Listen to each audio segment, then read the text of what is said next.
Merci Pierre. Donc, bonjour à tous. Je vais essayer de vous expliquer comment on peut réussir à voir avec de la lumière visible à l'intérieur du corps humain. Ça résonne un peu. Donc ça paraît relativement difficile d'essayer de voir à travers. On voit bien l'intérêt que ça peut avoir, c'est le problème de l'imagerie médicale. Donc je vais essayer de vous introduire. Vous êtes gêné par le micro là, ça? Si? Vous m'entendez au dernier rang? Très bien. Alors, on va tout de suite poser le problème.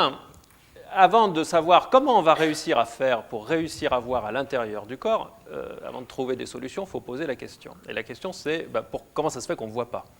Alors, on peut se dire, on sait bien qu'on ne voit pas, mais c'est insuffisant. La question, c'est pourquoi on ne voit pas? Et donc, il faut essayer de comprendre comment ça se fait qu'on ne réussit pas à voir à travers le corps humain. Et la question n'est pas si anodine que ça, parce que parfois, c'est possible de voir à l'intérieur d'un corps. Il y a des exemples où ça marche très bien. Là aussi, mais celui-là, c'est un faux. Ce n'est pas un vrai, c'est l'écorché du Larousse. Et là aussi, on voit à travers. Donc là, il y a des cas où ça marche. Donc finalement, ce n'est pas si évident qu'on puisse ne pas voir. Ça pourrait être autrement. Du coup, il faut comprendre pourquoi des fois ça marche, pourquoi des fois ça ne marche pas. Pourquoi on peut voir, pourquoi on ne peut pas. Alors, vous avez ici un premier exemple. Il y a plusieurs raisons pour lesquelles on ne réussit pas à voir à l'intérieur du corps humain. Et donc, en fait, on va essayer de comprendre ces différents mécanismes qui font que ça ne marche pas les uns après les autres. Et alors, pour commencer à comprendre, on va d'abord prendre l'exemple de la glace sans teint. Alors, vous savez, cette glace sans teint, c'est ce qu'on utilise dans les commissariats de police, en tout cas dans les films. J'ai déjà eu le droit d'avoir une identification, il n'y avait pas de glace sans teint. Mais dans les films, en tout cas, ils ont toujours une glace sans teint. Vous savez, il y a les espions qui se mettent derrière les glaces avec les cheminées, et puis ils regardent, et eux ne sont pas vus. Alors, comment ça marche, ça? Ça, c'est une publicité. C'est une publicité que vous trouvez sur Internet, et on vous vend des films qui sont comme celui qui est ici, là, qui sont des films que vous pouvez déposer sur vos fenêtres. Et donc là, la publicité vous dit qu'à l'intérieur, eh bien, quand vous êtes à l'intérieur ici, vous pouvez voir ce qui se passe dans la rue. Donc il y a un passant avec son vélo. Par contre, le passant qui est à l'extérieur, eh bien, s'il regarde à l'intérieur de la maison, il ne voit rien. Ça marche comme un miroir. En revanche, là, on n'a pas fini d'appliquer le film, donc on voit à travers. D'accord? Ça, c'est la publicité. Alors, comment ça marche en pratique? Je me suis dit que vous alliez me poser des questions. D'ailleurs, je vous encourage vivement à me poser des questions. Donc, n'hésitez pas à m'interrompre à tout moment. Je peux très bien ne pas adapter mon discours à ce que vous savez, donc n'hésitez pas à tout moment à m'interrompre. Et donc je me suis dit, peut-être qu'ils vont me poser la question, qu'est-ce que ça veut dire une glace sans teint? Teint, d'où ça sort? Je ne savais pas répondre, donc j'ai cherché. Alors ça vient d'étain.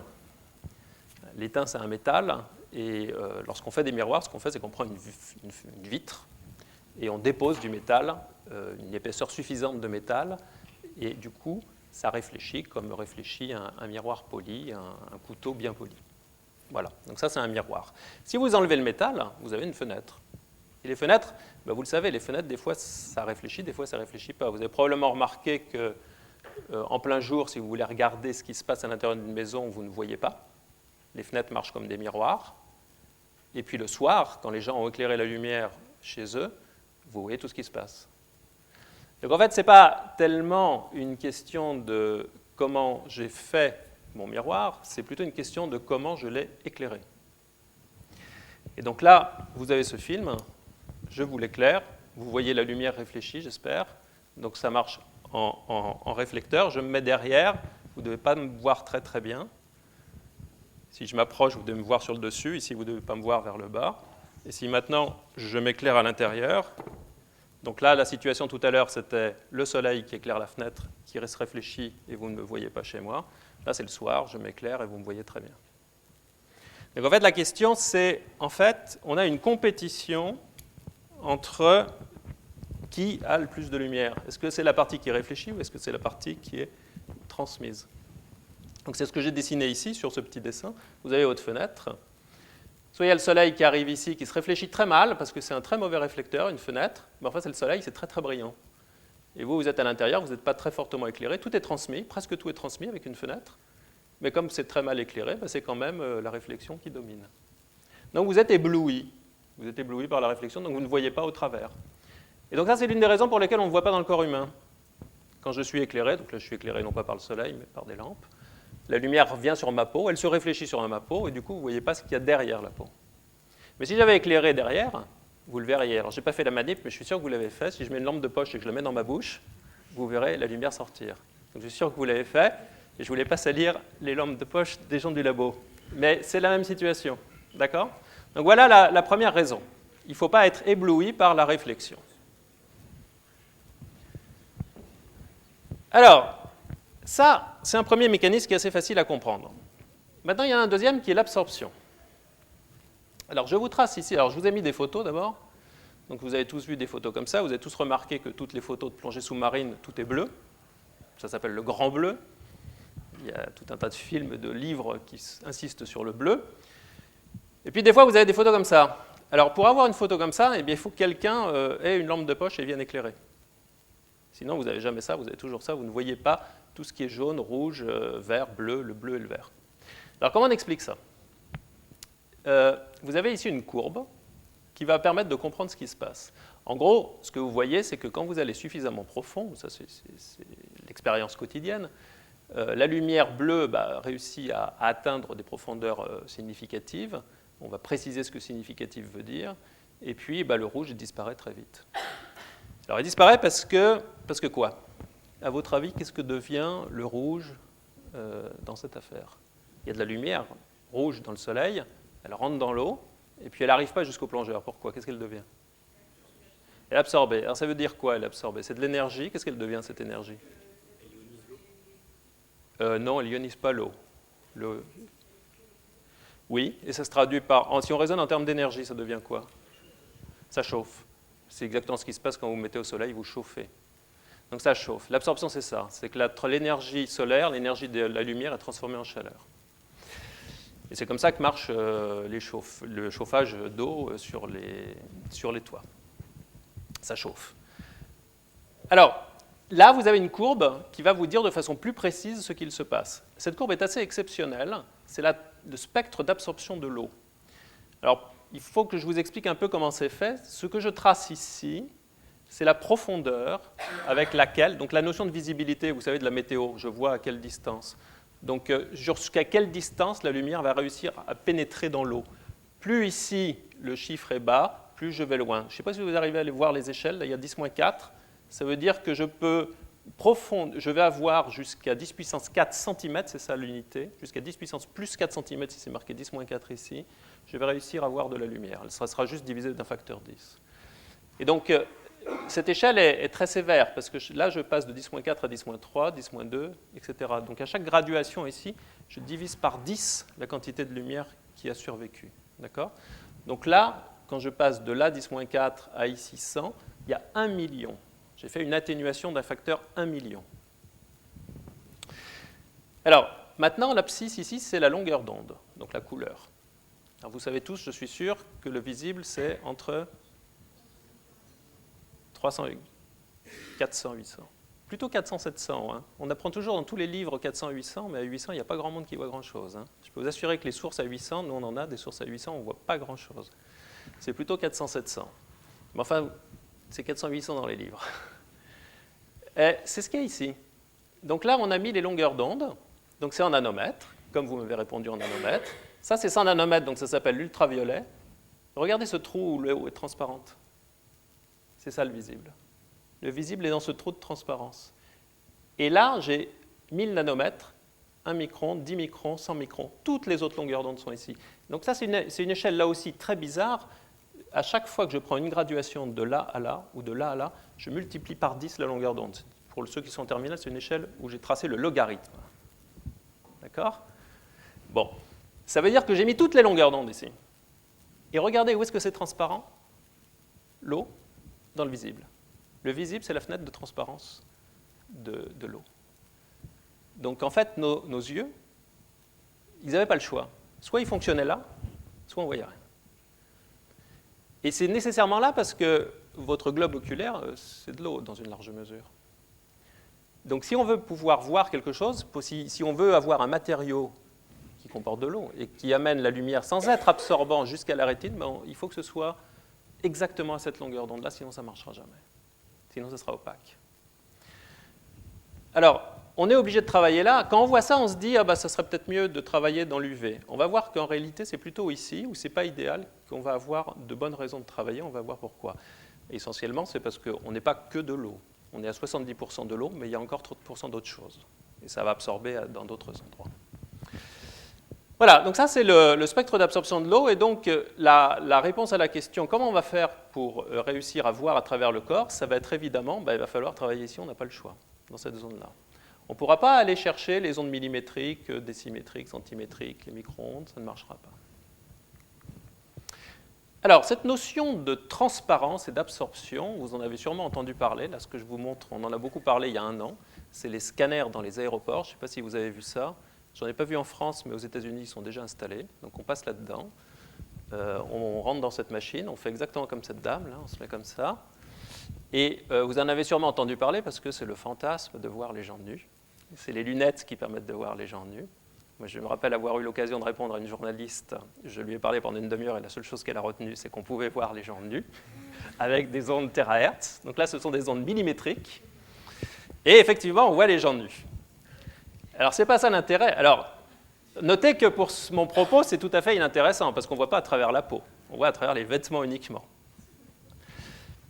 Alors, évidemment, il y a plein de gens qui ont protesté, donc en fait, ces objets-là, quand vous vous penchez un peu pour regarder si vous voyez les personnes d'avant ou d'après nues, vous ne la voyez pas, vous voyez juste un écran qui dit OK ou pas OK. Donc en fait, il y a un système de traitement d'images qui analyse les images et qui dit si on a détecté quelque chose comme ça, ou comme ça, ou comme ça, ou pas. Voilà.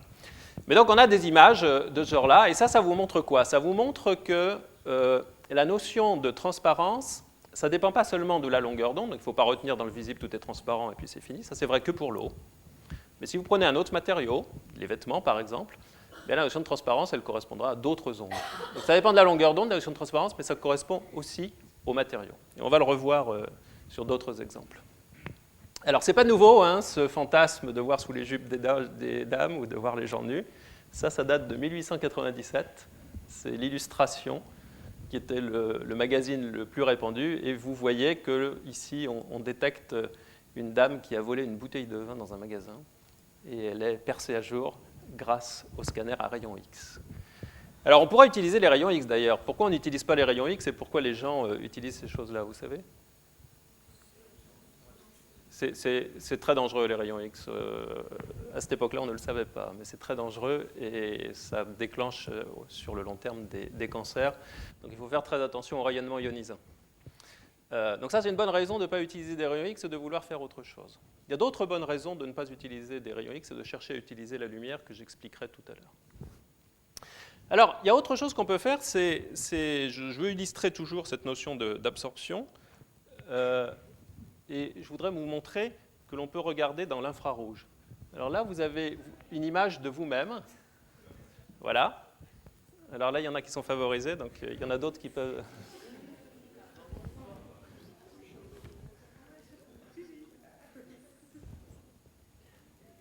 Tout le monde s'est vu? C'est bon? Tout le monde s'est vu?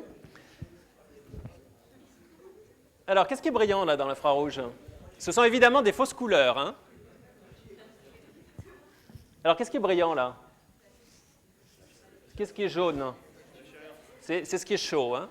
Donc là, si j'éteins la lumière, est-ce que vous allez encore vous voir?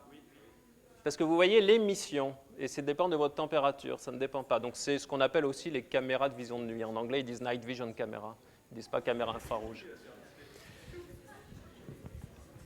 Alors, je vais mettre ce bout de plastique devant la caméra. À votre avis, est-ce qu'on va continuer à voir si je mets ce bout de plastique transparent devant l'objectif? Ça dépend si le plastique est transparent dans l'infrarouge. Alors, ce que je ne vous ai pas dit, c'est dans quelle longueur d'onde travaille cette caméra. Cette caméra, elle travaille entre 8 et 12 microns. Alors, 8 et 12 microns, ce n'est pas par hasard, c'est parce qu'en général, l'eau absorbe. Vous l'avez vu que l'eau absorbe dans l'infrarouge. C'était juste dans le visible que l'eau était transparente, mais c'était l'eau liquide. L'eau sous forme de vapeur, c'est moins méchant. Ça absorbe quand même beaucoup d'infrarouge, mais moins. Et puis, il y a des fenêtres de transparence où ça n'absorbe pas du tout. Et 8-12, c'est une fenêtre. Donc, cette caméra, elle est à 8-12, ce qui fait que l'air et la vapeur d'eau sont transparents. Alors, voilà le bout de plastique. Le plastique transparent est opaque. dans l'infrarouge. On va changer.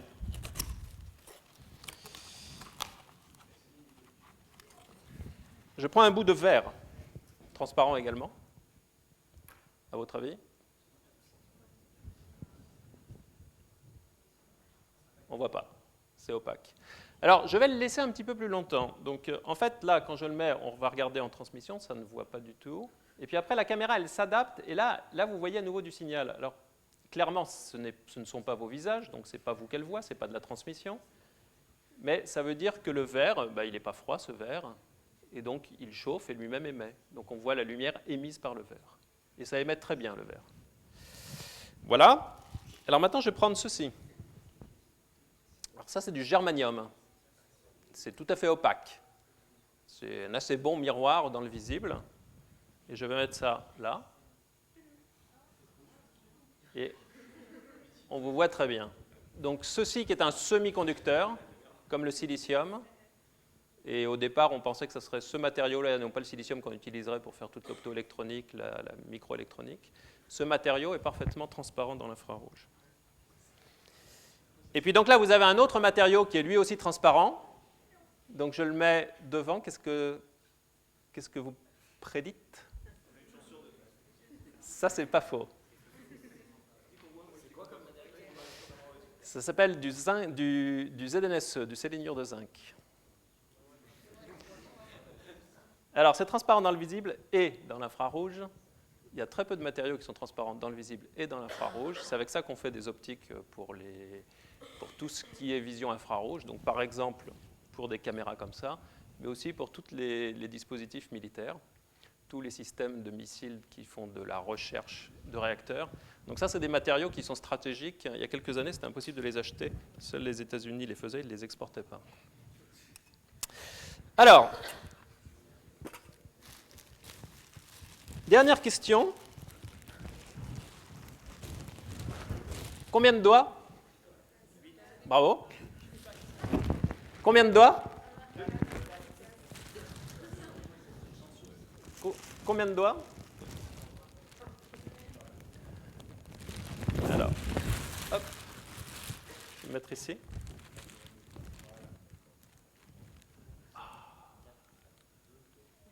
J'arrive pas, je suis désolé, là, il faut que je marche à l'envers. J'ai la main trop froide. Hein. Là, vous voyez très très bien ma main, mais les doigts, je suis désolé, vous voyez que mes doigts sont très froids, donc c'est pour ça que ça ne marche pas très bien. C'est trop tard. À 2h de l'après-midi, en pleine digestion, on voit très très bien mes doigts. Mais là, vous voyez que j'ai les doigts froids. Alors, vous voyez par contre que si je vais mettre la paume face, et vous voyez que ma paume, vous la voyez très bien. Donc ce bout de plastique est parfaitement transparent dans l'infrarouge.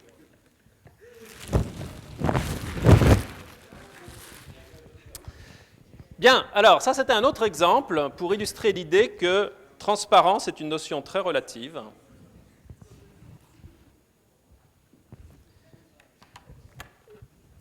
Et mon propos est de dire, si je veux voir à l'intérieur du corps humain, alors il faut que je choisisse soigneusement la longueur d'onde à laquelle je vais travailler. Et il faut que je choisisse une longueur d'onde où le corps humain est transparent. Alors, pour savoir si c'est transparent, évidemment, il faut que ce soit transparent dans l'eau. Mais il n'y a pas que de l'eau. Donc l'eau, vous l'avez ici. Donc à nouveau, on regarde l'absorption en fonction de la fréquence, de la longueur d'onde. Et on retrouve la fenêtre de transparence de l'eau ici. Mais là, on a rajouté autre chose. HbO2, là, c'est l'hémoglobine, donc le sang. C'est la partie qui absorbe la lumière dans le sang. Et là, vous voyez que dans les courtes longueurs d'onde, là où l'eau était le plus transparente, l'hémoglobine va être très fortement absorbante. C'est pour ça que je suis sûr que vous avez tous fait l'expérience qui consiste à prendre une lampe de poche, à la mettre sur la paume de votre main, et la couleur qui sort est rouge. Ça veut dire que le bleu, le vert ont été absorbés. Et seul le rouge a été transmis. C'est ce que vous dit cette courbe. Cette courbe vous dit que l'hémoglobine va absorber ici, autour de 0,4, donc dans le bleu, dans le vert. Et puis par contre, elle va absorber beaucoup moins ici, à 0,6, c'est-à-dire dans le rouge. Et donc c'est pour ça que le rouge réussit à traverser. Donc évidemment, on va venir là. Et puis après, on ne peut pas aller plus loin parce qu'à nouveau, l'eau absorbe. Donc on n'a pas le choix. Il faut travailler ici. Et ici, c'est autour du rouge, ou alors éventuellement un petit peu ici. Ceci, c'est la mélanine. Vous savez ce que c'est la mélanine? Voilà, quand vous bronzez, c'est la mélanine.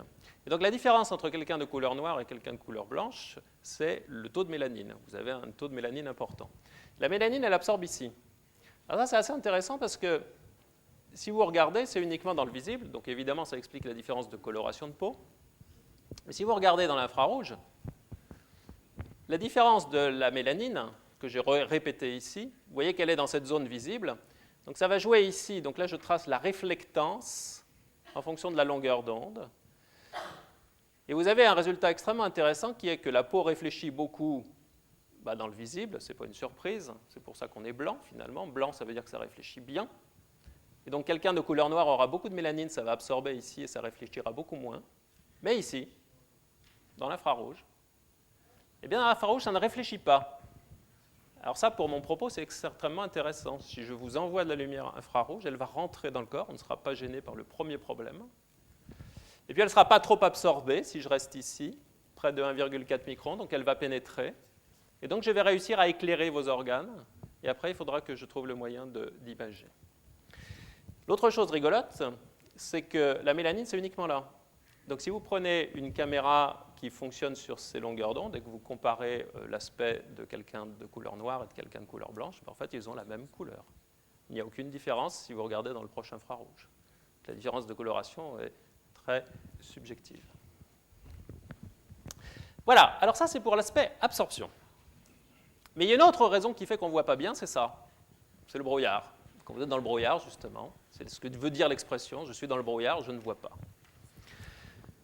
Alors, évidemment, le corps humain diffuse énormément. Quand vous prenez la lampe de poche, que vous la mettez contre votre main, eh bien, la lumière, elle est diffusée. Si vous avez un faisceau qui pénètre d'un côté, de l'autre côté, vous avez de la lumière qui part dans tous les sens.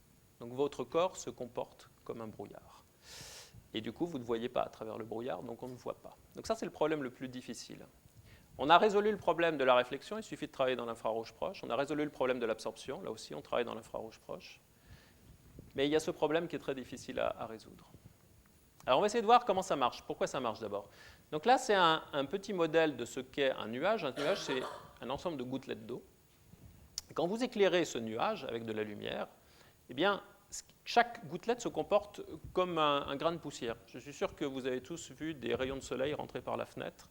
Et puis, j'imagine que ce ne sont pas des salles blanches, les appartements dans lesquels vous vivez, ou les maisons. Donc, il y a un peu de poussière en suspension, et vous les voyez. D'accord? Donc, ça veut dire que la lumière arrive ici, elle voit la poussière, la gouttelette d'eau, et elle part dans toutes les directions. Et ça, on appelle ça la diffusion. Le fait que la lumière soit réémise dans toutes les directions. Et ce phénomène de diffusion fait qu'au lieu de continuer son chemin, eh bien, la lumière, elle a une chance sur deux de repartir en arrière, une chance sur deux de continuer devant. Mais si elle continue devant, à nouveau, elle a une chance sur deux de repartir en arrière et une chance sur deux de continuer devant. Et donc si l'épaisseur est suffisamment importante, au final, rien ne passe. Parce que comme à chaque fois, vous avez une chance sur deux de devoir repartir en arrière, vous ne réussissez pas à traverser. Donc ça, c'est comme ça que fonctionnent les nuages, c'est comme ça que fonctionnent les peintures. Les peintures mates, c'est exactement ça. Vous avez des particules qui diffusent la lumière et qui l'empêchent de progresser. Et ça, c'est ce qui va nous empêcher de voir à travers le corps humain, parce qu'on a ce phénomène. Alors, un exemple d'atténuation par diffusion, c'est le Soleil. Quand vous regardez le Soleil à midi, il est à la verticale, il doit traverser l'atmosphère. Tant qu'il est au-dessus de l'atmosphère, il est dans le vide, la lumière se propage parfaitement et rien n'atténue la lumière.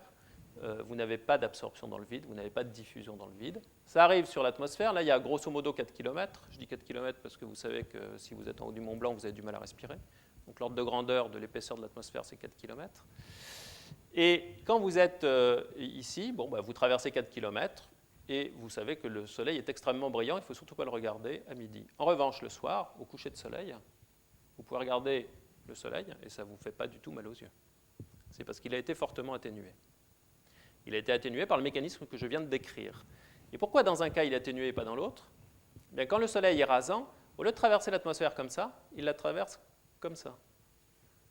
Et donc là, vous voyez que ça, c'est l'épaisseur d'atmosphère. Donc vous voyez que la distance ici est très grande. Si vous faites le calcul, vous trouvez environ 130 km.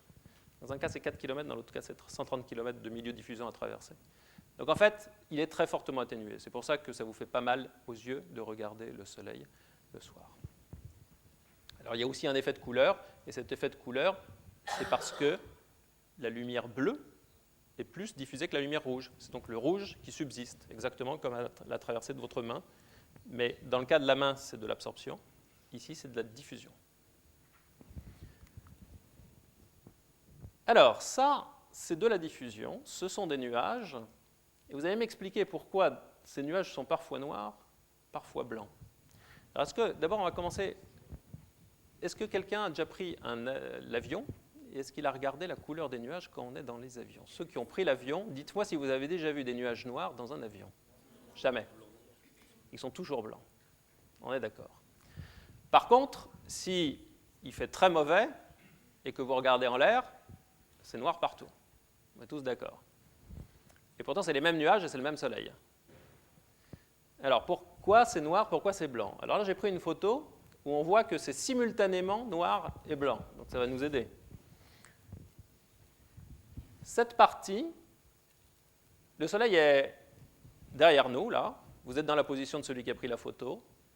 Et là, vous voyez que le soleil arrive sur le nuage, se réfléchit sur le nuage et vient vers vous. Donc là, c'est comme dans la situation dans l'avion, où vous êtes au-dessus des nuages, le soleil arrive sur les nuages, se réfléchit et revient vers vous. Donc en fait, là, les nuages, c'est comme une couche de peinture blanche, c'est comme un verre de lait, ça renvoie la lumière, et là, c'est blanc. Ça n'absorbe pas, et ça, c'est blanc. Mais du coup, comme ça renvoie bien, si vous êtes de l'autre côté, ben, c'est pas passé. Et donc c'est sombre. Donc c'est noir. Donc en fait, c'est juste que vous êtes soit d'un côté, soit de l'autre. Vous êtes en réflexion ou en transmission. Et donc là, ici, c'est effectivement le soleil en transmission. Donc là, ce n'est pas éclairé, la lumière ne sort pas, c'est noir. Donc voilà un exemple d'atténuation liée à la diffusion, qui est un exemple de tous les jours. Et donc là, avec ça, j'ai fini de faire le tour de la question des grands problèmes. Donc je vais passer maintenant à la question de comprendre comment ça marche. Mais avant, je vais faire un intermède. L'intermède, c'est la cape d'invisibilité d'Harry Potter. On a des collègues qui ont proposé, il y a quelques années, il y a 6-7 ans, de faire une cape d'invisibilité. Et ils l'ont appelée cape d'invisibilité, comme dans Harry Potter. Ça a très très bien marché. C'est devenu un sujet scientifique extrêmement à la mode. Alors, je vais vous dire comment on peut faire ça. Alors, ce n'est pas dans mon propos direct, mais c'est une autre façon de ne pas voir quelque chose. Et comme j'ai listé toutes les façons qui m'empêchaient de voir quelque chose, je vous en présente une autre. Mais là, on fait exprès de cacher quelque chose. Alors, comment on fait? Alors, d'abord, le problème, c'est le suivant. On va simplifier le problème. On va mettre un objet. Donc, l'objet, c'est une bille. Et puis, on l'éclaire. Alors, je l'éclaire ici avec une onde. Alors, il faut que je vous explique pourquoi ça, c'est une onde. Donc, ceux qui sont en terminale ont vu qu'une onde, c'est quelque chose qui oscille en cosinus kx moins oméga t, avec une vitesse. Ceux qui ne sont pas en terminale, vous avez tous vu des vagues, la houle. Et donc, il y a une analogie. On peut décrire avec la notion d'onde aussi bien la lumière que les vagues. Et dans le cas c'est pour ça d'ailleurs, les vagues en anglais, c'est wave. Et on parle des ondes, ça veut dire wave.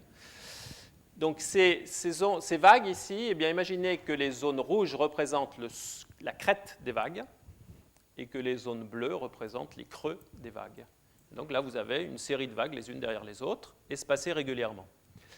Alors imaginez que ça ce soit un rocher. Si vous avez les vagues qui arrivent sur le rocher, ben, il se passe ce genre de choses. Vous avez des vagues qui partent un peu dans tous les sens, au lieu d'avoir une belle houle bien régulière. D'accord ? Dans le cas de la lumière, c'est ce que je vous ai décrit précédemment. Vous avez une particule, vous envoyez de la lumière dessus, la lumière part dans tous les sens. D'accord ? C'est ce que j'ai appelé la diffusion. Et c'est ce que vous voyez ici. Alors ça, c'est un calcul, mais vous voyez ici qu'il y a des ondes de la lumière qui partent dans tous les sens. Voilà. Alors, on veut rendre cet objet transparent. S'il n'était pas là, cet objet, eh bien, cette onde continuerait tout droit. Et donc, on aurait ici de magnifiques ondes parfaitement parallèles. Donc, c'est ça qu'il faut faire. Alors, si on savait le faire, voilà ce qu'on aurait. Et faire une cape d'invisibilité, c'est être capable, ici, autour de cet objet, de mettre un petit manteau qui va faire en sorte que les ondes se déforment, puis reprennent leur forme initiale et continuent comme si de rien n'était. Donc, imaginez que vous êtes là. Vous voyez cette onde qui arrive, qui est exactement celle que vous auriez eue si l'objet n'avait pas été là. Donc c'est parfaitement transparent. D'accord ? C'est ça la notion de transparence. C'est refabriquer derrière l'onde telle qu'elle existait si l'objet n'avait pas été là. L'objet est toujours là. Alors, il faut en quelque sorte prendre l'onde par la main, l'accompagner, lui faire le tour et la remettre dans le droit chemin, exactement celui qu'elle avait eu juste avant. C'est exactement ça ce qu'il faut faire. Alors, est-ce qu'on sait faire ça? Je vais vous redire les mêmes choses. Là, je vous ai montré des ondes. Pour que ce soit peut-être plus clair, il y a une deuxième façon de décrire la lumière qui est la notion de rayon. Donc là, imaginez que vous ayez des rayons, comme ce rayon laser ici. Et toute cette onde, on peut la décomposer en petits rayons parallèles les uns à côté des autres. Et donc ce rayon, lui, il va aller tout droit. Et vous voyez que ce qu'on va vouloir faire, c'est déformer ici le chemin du rayon et faire en sorte qu'il reprenne le chemin qu'il avait une fois qu'il a contourné l'obstacle. C'est contourner l'obstacle, tout simplement. Alors il faut trouver ici une structure qui va permettre à la lumière de faire cela. Donc si je résume, j'ai ici l'objet que je veux cacher. Je vais lui mettre la cape d'invisibilité, donc c'est ce qu'il y a entre ce cercle et celui-là. Dans cette zone-là, il faut que je trouve quelque chose qui va prendre la lumière et lui faire cette déformation.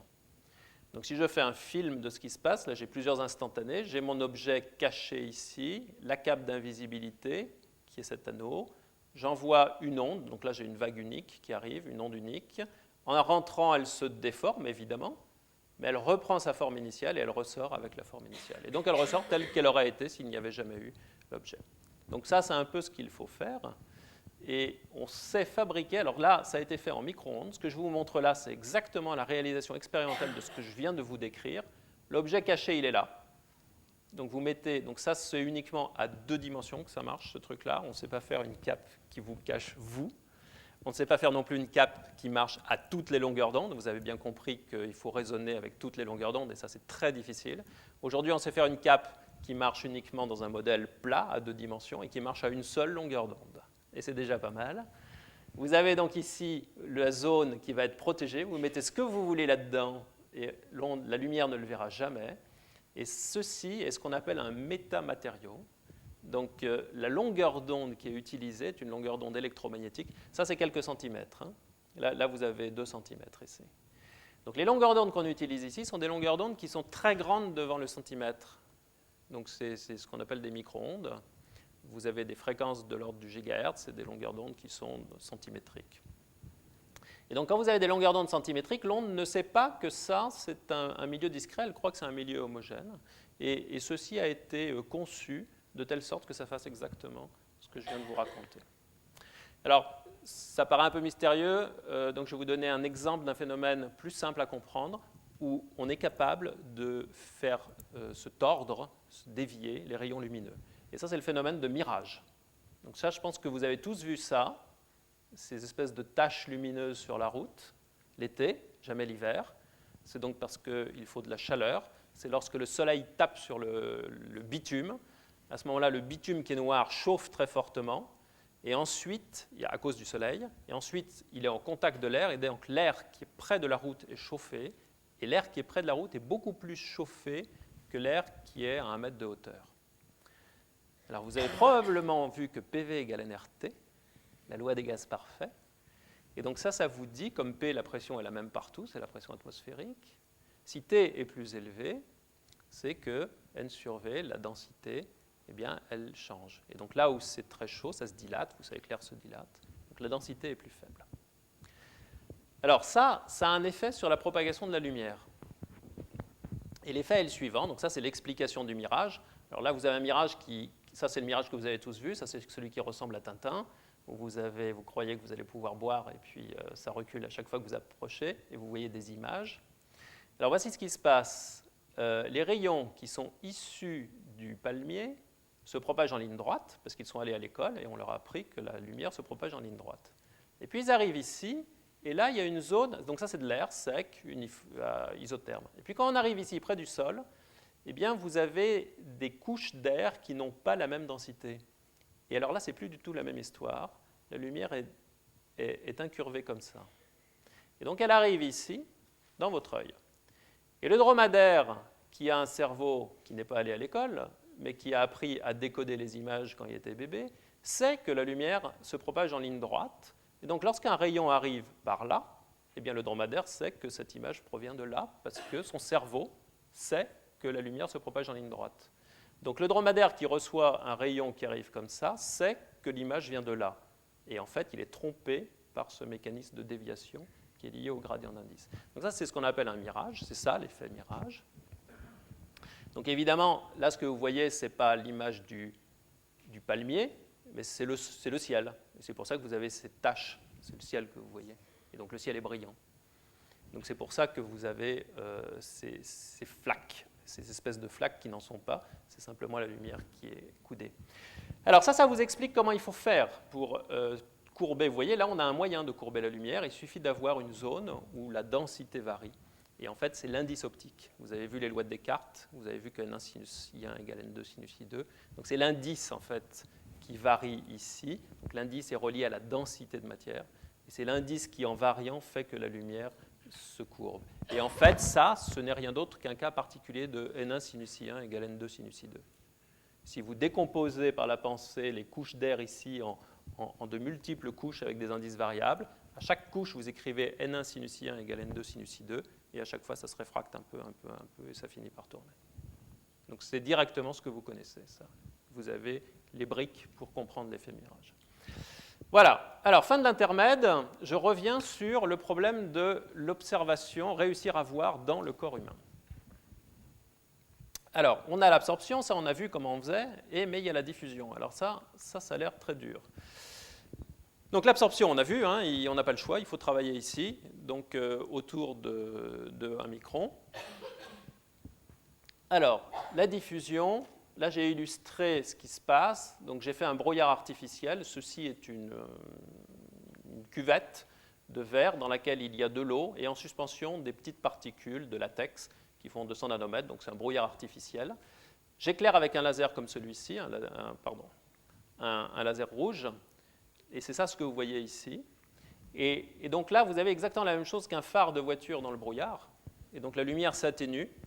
D'ailleurs, c'est très précisément une exponentielle décroissante, c'est aussi une fonction que vous voyez en terminale, c'est utile, c'est exactement une exponentielle décroissante, et cette lumière n'est pas absorbée. C'est de la diffusion dans un milieu qui n'absorbe pas du tout.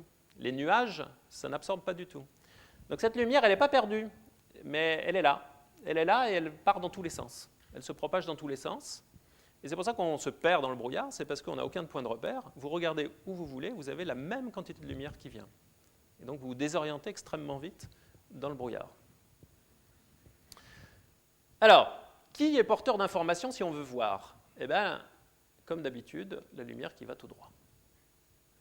Donc le problème, c'est est-ce que je suis capable d'aller chercher ce faisceau qui décroît exponentiellement? Donc ceux qui sont terminales, c'est quand vous faites des maths, vous savez que l'exponentielle, ça décroît très très vite. Dans les séries, c'est le truc qui fait tout converger.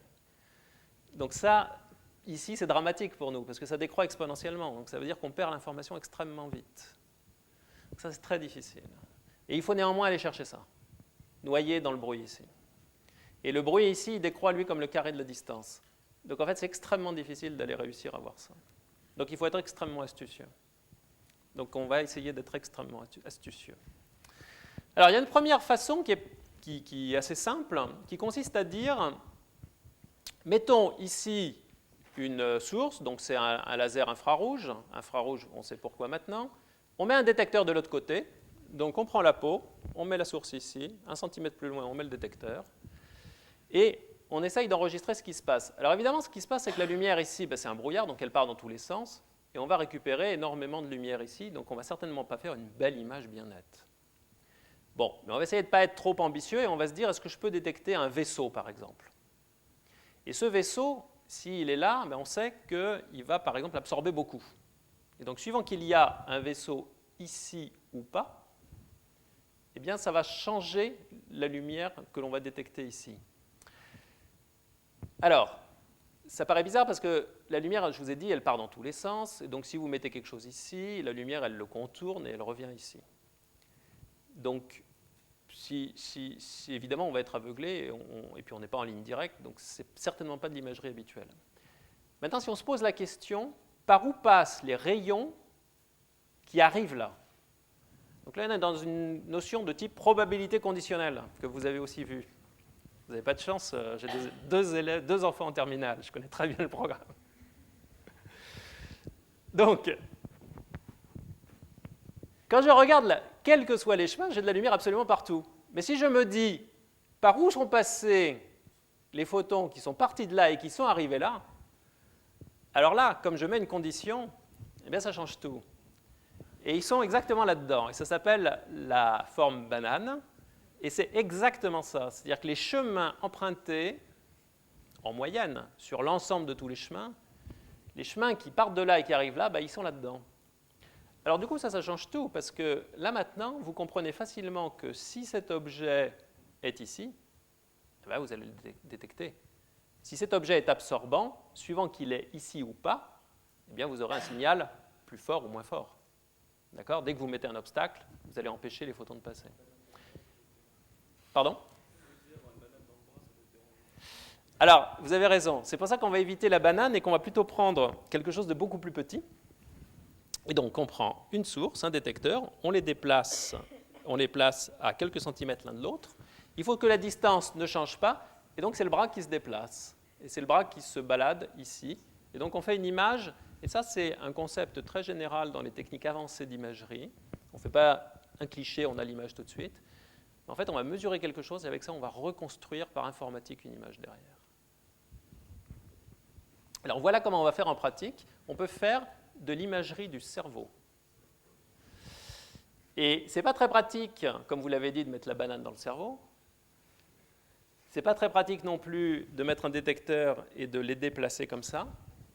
Donc en fait, comme c'est le proche infrarouge et que les diodes et les détecteurs, ça ne vaut rien du tout, vous le savez, parce que des diodes électroluminescentes, il y en a absolument partout. Dans le moindre gadget qui vaut 10 centimes, il y a quand même une diode, donc ça ne vaut pas cher. Donc on peut en mettre énormément. On met plein de détecteurs, plein de sources, et ensuite, en les interrogeant deux à deux, on fait un petit peu la situation que j'ai décrite avant. Et c'est avec ça qu'on réussit à localiser. Et si on veut former une image, on met un traitement informatique derrière, et là, on met beaucoup de matière grise pour essayer d'en sortir des images. Quel est l'intérêt de ça par rapport à une IMR ?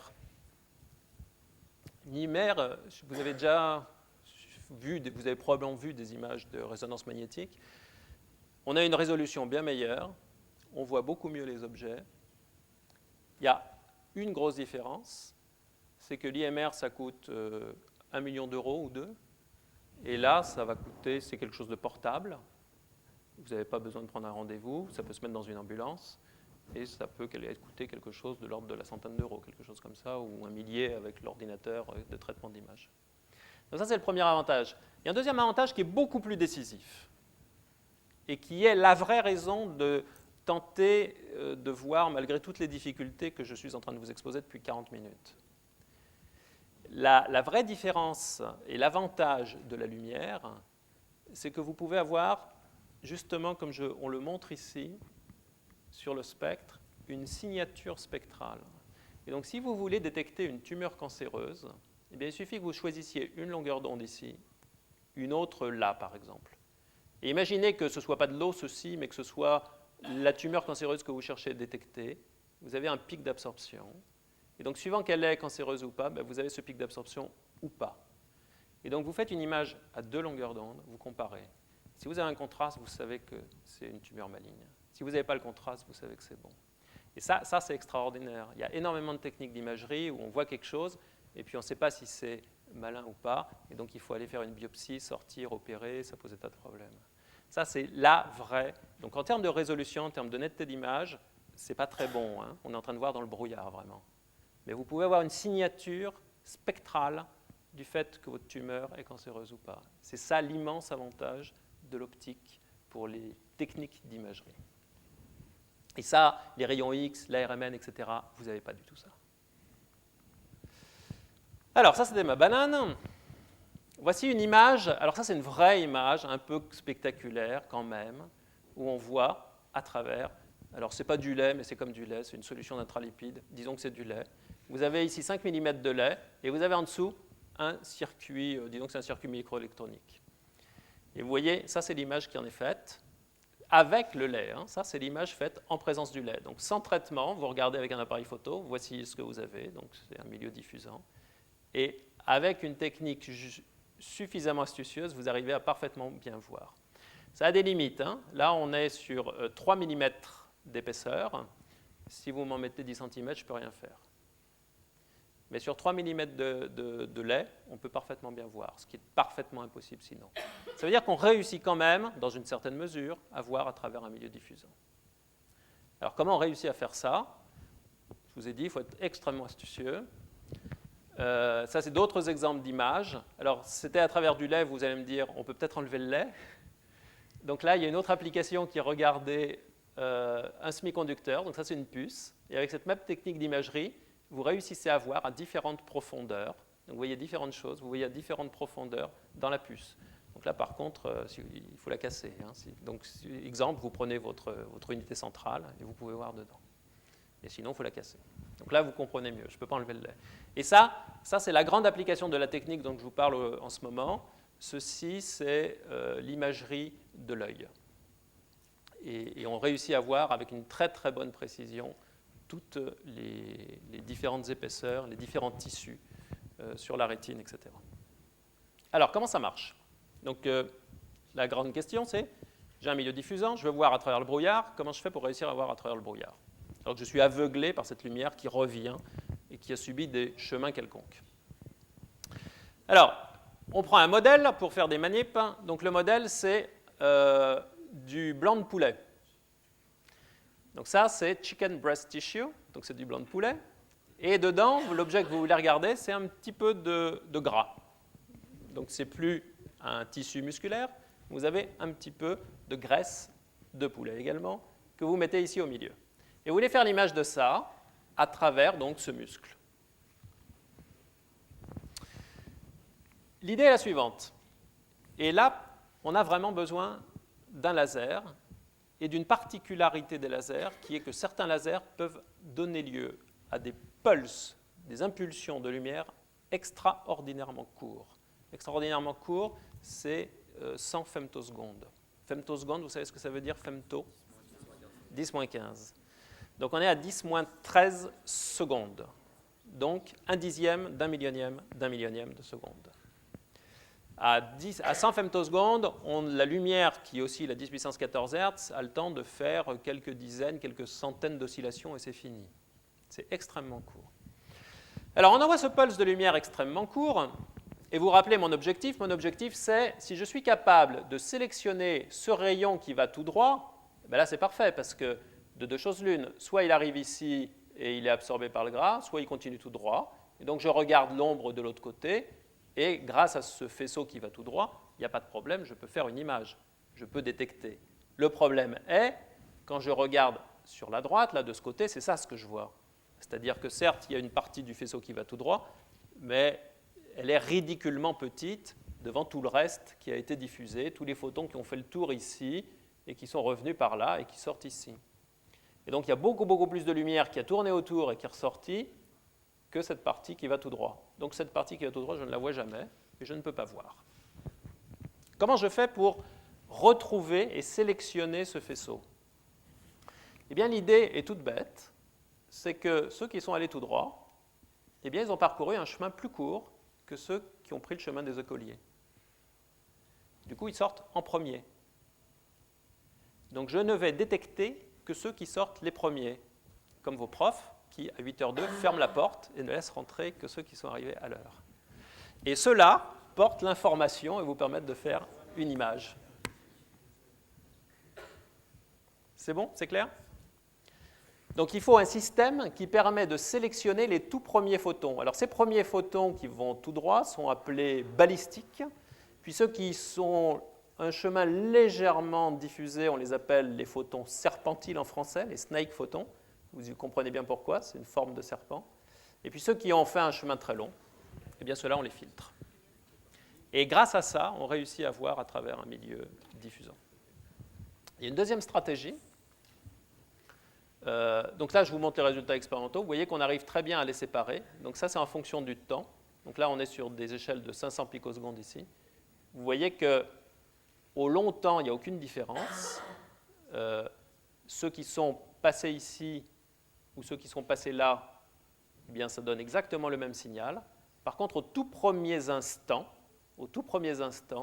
vous voyez une différence de signal énorme entre ceux qui sont passés par ici et ceux qui sont passés en bas. C'est ce qu'on voit ici, là. Voilà, donc ça c'est l'astuce pour réussir à voir à travers les milieux diffusants. C'est la première astuce. Il y a une deuxième astuce. Cette deuxième astuce, vous pouvez la comprendre, c'est quelque chose qui est basé sur l'optique géométrique. La particularité de ces photons, c'est d'aller tout droit. Et puis ceux qui vous embêtent, qui obscurcissent tout, eh bien, ils ont des directions de propagation qui sont quelconques. Alors sur ce laser-là, ce qui est vraiment particulier sur ce laser, c'est que ça va vraiment tout droit. Vous voyez, ce point est extrêmement petit. Et si je montrais quelque chose qui est à 100 mètres, ça sera encore très petit. Donc c'est extraordinairement parallèle. Du coup, quand vous prenez une bête lentille, vous savez qu'un faisceau qui va tout droit continue à aller tout droit, et dans le plan focal, il va aller exactement ici, au foyer de la lentille. En revanche, un faisceau qui a une direction différente, vous savez que lorsqu'il traverse la lentille et qu'il passe par le centre de la lentille, eh bien, il va ici, et ça, c'est l'endroit où il converge. Du coup, si vous voulez sélectionner ceux qui vont tout droit, eh bien, c'est très simple, il suffit de mettre un tout petit trou. Et comme les faisceaux laser sont extraordinairement parallèles, l'écart ici, au foyer, est extrêmement petit. Donc, si vous mettez un trou extrêmement petit, vous allez tout supprimer. Donc ici, vous mettez un tout petit trou. Et vous voyez que la surface de votre trou par rapport à toute la surface, ça peut facilement être 1 million. Si vous prenez juste 1 millionième, donc du coup, vous atténuez d'un facteur 1 million toute cette puissance diffusée, et vous gardez la totalité du signal utile. Parce que le faisceau laser, lui, il va en totalité dans le petit trou. Et donc, si vous avez un signal qui est 1 million de fois plus petit que le bruit, eh bien, vous pouvez aller le chercher. Bêtement, avec un petit trou et une lentille. C'est aussi simple que ça. Alors, ce n'est pas exactement comme ça qu'on fait dans les vrais systèmes, mais la philosophie, le mécanisme qui est mis en jeu, c'est celui-là. Et donc, on a deux outils. On a un outil qui est une sélection qui tire parti du fait que les lasers sont très parallèles. Et donc, on fait du tri de photons par direction de propagation. Et on fait aussi du tri de photons par durée, par longueur des chemins. Alors en fait, ce n'est pas comme ça qu'on fait non plus, parce que ça, c'est très cher, les lasers impulsionnels, et ce n'est pas la meilleure façon de faire. Il y a une autre façon plus astucieuse, mais qui est difficile d'expliquer. C'est avec des interférences. J'ai constaté que mes enfants n'avaient pas vu les interférences, donc j'ai renoncé à l'idée de vous expliquer comment ça marche. Mais l'idée, c'est ça, c'est qu'on trie la longueur des chemins, on trie la direction, et ça marche très bien. Et avec ça, eh bien, on réussit à faire ça. Et donc à voir à travers les milieux diffusants.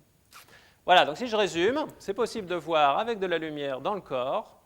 Il faut battre la réflexion, et ça, en choisissant bien sa longueur d'onde, ben, il se trouve que la peau ne réfléchit pas dans le proche infrarouge. Il faut éviter l'absorption, et donc là, on n'a pas le choix. Il faut travailler dans le proche infrarouge où le corps est transparent. Et puis, il faut éviter la diffusion, et ça, c'est beaucoup plus difficile. Mais on réussit quand même en faisant du tri de direction et en faisant du tri de durée de chemin.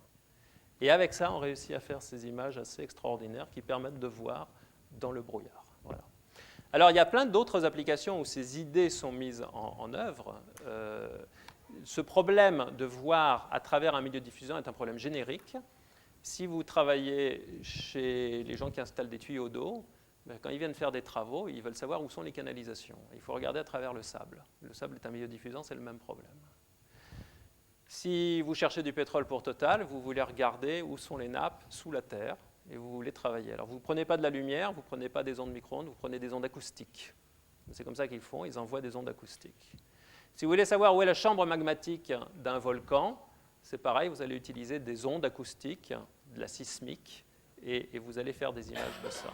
Si vous voulez faire l'image du noyau de l'écorce terrestre, eh bien, c'est des ondes sismiques également que vous allez utiliser. Donc, c'est des ondes à des longueurs d'onde beaucoup plus grandes, mais c'est toujours ce même problème de faire de l'imagerie. Il y a d'autres problèmes. Les militaires sont très intéressés à l'idée de voir des tanks qui sont cachés sous des arbres. C'est exactement le même problème. Une tumeur cachée dans un muscle ou un tank caché sous un arbre, de mon point de vue de physicien, c'est le même problème. J'ai un milieu diffusant et un objet à identifier. Voilà, donc il y a énormément de domaines où on retrouve cette question. Vous avez le problème de l'épaisseur de la calotte glaciaire, c'est le même problème, il faut voir à travers la calotte glaciaire. la masse de la forêt amazonienne. Vous avez des satellites qui envoient des ondes et qui vont pouvoir mesurer l'épaisseur de la forêt amazonienne comme ça, et ça c'est extrêmement important pour les modèles. Donc ce problème de voir dans les midi-diffusion est un problème qu'on retrouve dans énormément de situations. Voilà, c'est tout ce que je voulais vous dire. Je vous remercie de votre attention, de votre participation. Si vous avez des questions, je serai très heureux d'y répondre.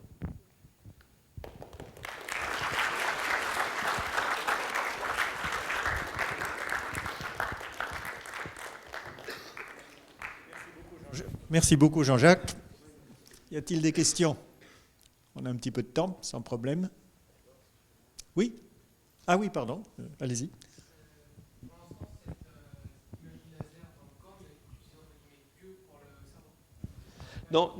Non, principalement, l'application principale aujourd'hui, et là où elle est installée, et on va vous proposer des examens aujourd'hui dans les hôpitaux, c'est pour l'œil.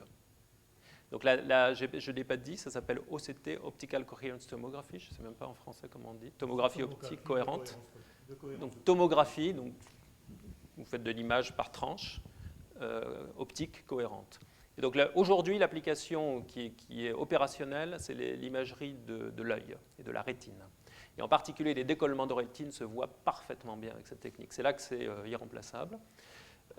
Sur le cerveau, au départ, l'objectif numéro 1, quand ça a été lancé, ces choses-là, il y a une quinzaine d'années maintenant, c'était l'un des problèmes majeurs de santé publique, c'est le cancer du sein. Mais ce n'est pas là que ça va déboucher. Et l'imagerie du cerveau, c'est pas la... Alors, l'imagerie du cerveau, c'est... Il y a beaucoup d'autres techniques pour l'imagerie du cerveau, donc je répète, ça dépend de ce que l'on cherche. Et l'avantage de ça, ça peut être la détection, la sélectivité spectrale pour détecter des tissus cancéreux. Mais en fait, tu n'as pas montré de résultats d'images obtenues ou de données obtenues avec ce capteur infrarouge qu'on met autour de la... Non, là, j'en ai pas montré, j'en avais pas de celui-là. Oui, mais c'est quelque chose qui est commercialisé, qui marche. C'est pas... Alors, je ne sais pas. C'est en train d'être commercialisé. Je crois que c'est en train. Ils ont déjà la brochure. Ça, c'était clairement un appareil commercialisé. Je n'ai pas vu d'image et je connais beaucoup de collègues dans les laboratoires qui continuent. Donc, je ne crois pas qu'on en soit au stade de l'imagerie. Je pense que là, on en est plus au stade de la détection. On va pouvoir mesurer des choses comme le taux de sucre, des choses comme ça, le taux d'hémoglobine, etc. Et donc, avec aussi peu de capteurs, celui que je vous ai montré, je vous ai un peu truandé là. Il n'y a pas assez de capteurs pour faire de l'imagerie dans celui-là. Donc je pense que c'est un capteur. Je n'ai pas eu le temps de vérifier exactement ce qu'ils disent, ce qu'ils font, mais je serais très surpris qu'ils fassent de l'imagerie. Pour faire une image, il faut vraiment en mettre partout. Sinon, on n'a pas assez de données.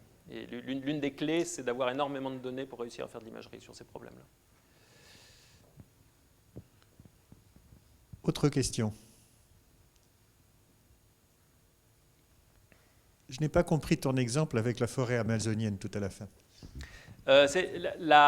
Lorsque l'on utilise des micro-ondes, donc il y a des satellites qui éclairent le globe avec des micro-ondes, donc les longueurs d'onde de ces ondes-là sont considérables. Et donc à cette échelle-là, la forêt amazonienne, c'est un milieu... le ratio entre la taille des branches et des arbres par rapport à la longueur d'onde est le même que celui de la cellule par rapport à la longueur d'onde visible. Et on est dans une situation analogue. Et donc lorsqu'on envoie de l'extérieur une onde radar, elle va pénétrer dans la couche de la forêt, puis arriver sur le sol. Alors pour ces ondes-là, le sol, c'est un métal parfaitement conducteur. Ça va revenir, et donc c'est comme si on avait c'est exactement comme si on avait une couche de blanc de poulet posée sur un miroir. Et l'imagerie, c'est la même problématique.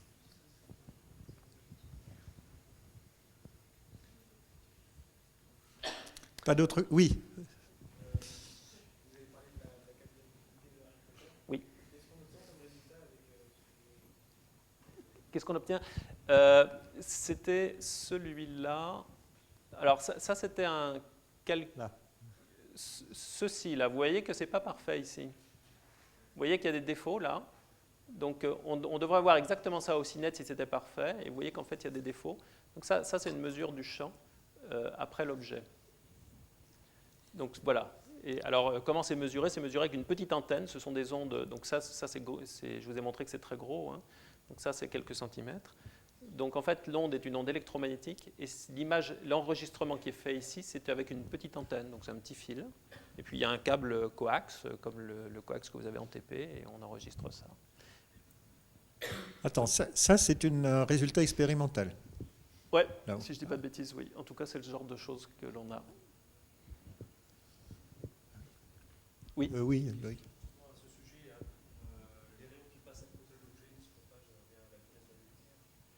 Alors, c'est un indice que l'on va modifier. Donc, en fait, ceci ici, et donc là, ici, quand on a ces structures, on va pouvoir définir des indices effectifs. Ça se comporte comme un indice.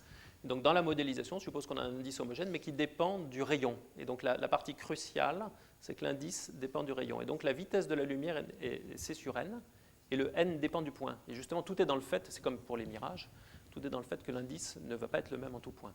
Et donc, c'est ça ce qu'on fait. On fait une cartographie d'indices qui est inhomogène. Et tout est dans l'inhomogénéité de l'indice. Est-ce que par endroit, l'indice est plus faible que dans le milieu ambiant? Exactement. À l'extérieur? Parce que le chemin Exactement, semble plus long. forcément. Oui, bien sûr. Oui, il faut bien que le chemin optique sur tous les rayons dessinés en noir sur la figure du bas soit le même. Donc plus le rayon est courbé, plus la lumière doit aller vite dans la partie courbe. Oui, bien sûr. Dans le vide, c'est pas Non. Ça ne marche que si on a sculpté l'indice. Absolument. Et effectivement, ils sont tous à trajet optique identique. Mais donc, plus l'objet serait gros, plus ça serait difficile d'avoir des rayons qui vont aller faire le tour pour justement... Non, ça sera... Dans ce genre de choses, ce qui va être difficile, c'est la fabrication. Plus c'est gros, plus c'est facile, en fait. Oui. Oui, mais on peut tout dilater. C'est ça. Donc le fond du problème ne change pas. Si c'est plus gros, on va dilater. Le problème, Par contre, la solution ne sera pas la même. C'est-à-dire que la répartition d'indices ne sera pas la même. et le problème, ça va être le prix au kilo de la cape. Oui. Vous n'aurez jamais une vraie cape qui marche dans le visible comme ça, hein, jamais. Oui.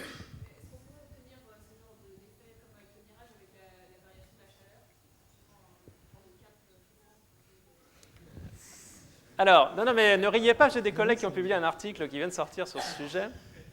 Alors, avec la chaleur, l'idée serait que là, vous avez de la chaleur et ici, ça ne chauffe pas. Donc, vous isolez thermiquement. Ça ne marche pas vraiment parce qu'il y a quand même une différence fondamentale entre la chaleur qui est régie par une équation qu'on appelle une équation de diffusion qui est assez différente de l'équation de propagation. Donc, il y a quand même des différences fondamentales qui font qu'on ne peut pas réellement totalement transposé. Cela dit, dans une certaine mesure, on peut faire quelque chose qui ressemble et on peut réussir un peu à faire ça.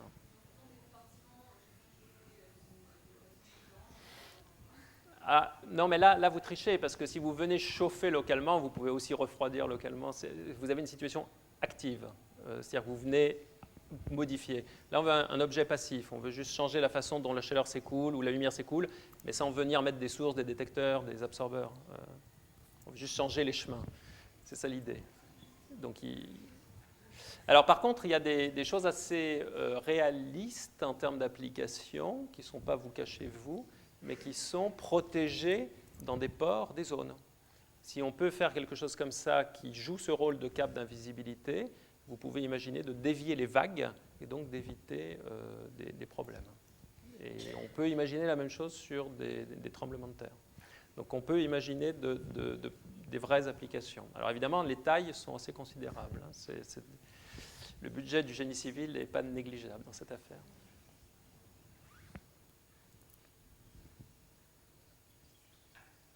Encore une petite question? Non, ben, on va vivement remercier Jean-Jacques de nouveau.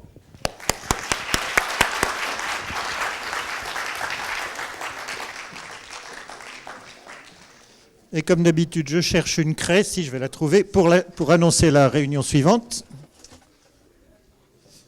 La conférence suivante, ce sera le jeudi 10 mai. Donc c'est avant le bac, je pense. Toujours 18h30. Et ça portera sur la question « Pourquoi des lasers très intenses. Application des lasers très intenses. Ce sera par Patrick Georges, un autre de mes collègues de l'Institut d'optique. Ce sera la dernière séance pour cette année. Donc pour ceux d'entre vous qui sont en terminale, vous avez encore une occasion et vous pourrez revenir l'an prochain si vous restez dans la région. Pour ceux d'entre vous qui ne sont pas encore en terminale, je vous proposerai un autre programme pour l'an prochain. Il n'est pas encore fait. Éventuellement, je prends vos suggestions si vous voulez, mais j'ai de toute façon plein d'idées. Bonne soirée, à bientôt.